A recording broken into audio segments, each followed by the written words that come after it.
ಮೀನರಾಶಿಯವರಿಗೆ ನೋಡಿ, ನಿಮ್ಮ ರಾಶಿಯಿಂದ ಪಂಚಮ ಸ್ಥಾನಕ್ಕೆ ಗುರು ಬರ್ತಾ ಇದ್ದಾನೆ. ಅದು ಗುರುಬಲ. ಮಹೇಶ ಸಚಿವವು ಸುತಸ್ಥೇ ಧೀಮಾನ್ ಗುರು ಅಂತ ಹೇಳುತ್ತೆ.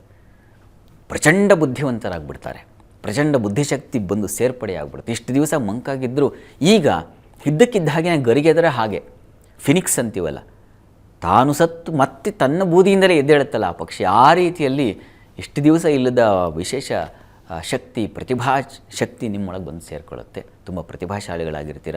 ಗುರುಬಲ ಅಂತಕ್ಕಂಥದ್ದು ಸೇರ್ಪಡೆಯಾಗಿದೆ. ಹೀಗಾಗಿ ಮನೆಯಲ್ಲಿ ಮಂಗಳ ಕಾರ್ಯಗಳಾಗುತ್ತೆ. ಸಂತಾನ ಸೂಚನೆ ಹೇಳಿದ್ನಲ್ಲ, ಅವನು ಯಾವುದರ ಕಾರಕ ಅಂತಂದರೆ ಸಂತಾನ ಕಾರಕ.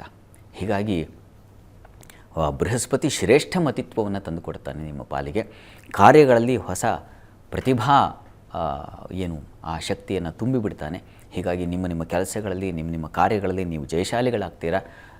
ನಿಮಗಿಂತ ಬೇರೆ ಇನ್ನೊಬ್ಬರು ಕೂಡ ಬಂದು ನಿಮ್ಮಲ್ಲಿ ಕೇಳ್ಕೋಬೇಕು. ಆ ರೀತಿಯಲ್ಲಿ ನೀವು ಒಬ್ಬ ವಿಶಿಷ್ಟ ವ್ಯಕ್ತಿ ಆಗ್ತೀರ, ಅದರಲ್ಲಿ ಸಂಶಯ ಇಲ್ಲ. ಕರ್ಮಾಧಿಪತಿ ಕೂಡ ಹೌದು. ಹೀಗಾಗಿ ನೀವು ಮಾಡ್ತಕ್ಕಂಥ ಕೆಲಸಗಳಿಗೆ ಗುರುವಿನ ಅನುಗ್ರಹದಿಂದಾಗಿ ಆ ಕೆಲಸಗಳು ಮಾನ್ಯತೆಯನ್ನು ಪಡೆಯುತ್ತೆ. ತನ್ಮೂಲಕ ನಿಮಗೆ ಗೌರವ ಮತ್ತು ಪ್ರಶಂಸೆ, ಪ್ರತಿಷ್ಠೆಗಳು ಬಂದು ಒದಗುತ್ತೆ. ಹೀಗಾಗಿ ಈ ಗುರು ಸಂಚಾರ ನಿಮ್ಮ ಪಾಲಿಗೆ ಉತ್ಕೃಷ್ಟವಾದ ಫಲವನ್ನು ತಂದುಕೊಡುತ್ತೆ. ಅದರಲ್ಲಿ ಯಾವುದೇ ಸಂಶಯ ಇಲ್ಲ. ಶುಭ ಫಲಗಳನ್ನು ಕಾಣ್ತೀರ. ತಾಯಿ ಮಕ್ಕಳ, ತಂದೆ ಮಕ್ಕಳ ಬಾಂಧವ್ಯ ಹೆಚ್ಚಿಗಿರುತ್ತೆ.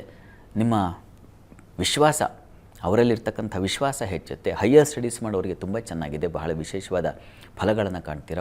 ಒಳ್ಳೆಯ ಗುರು ದರ್ಶನವಾಗುತ್ತೆ. ಗುರುವಿನ ಮಾರ್ಗದರ್ಶನ ಸಿಕ್ಕು ನಿಮ್ಮ ವಿದ್ಯಾ ಬುದ್ಧಿಗಳಿಗೆ ಒಂದು ಹೊಸ ಬೆಳಕು ಸಿಗುತ್ತೆ. ಅದರಲ್ಲಿ ಯಾವುದೇ ಸಂಶಯ ಇಲ್ಲ. ಹೀಗಾಗಿ ನಿಮ್ಮ ಪಾಲಿಗೆ ಗುರುಬಲ ನಿಮಗೂ ಕೂಡ ಬಂಗಾರದ ಫಲವನ್ನು ತಂದುಕೊಡುತ್ತೆ.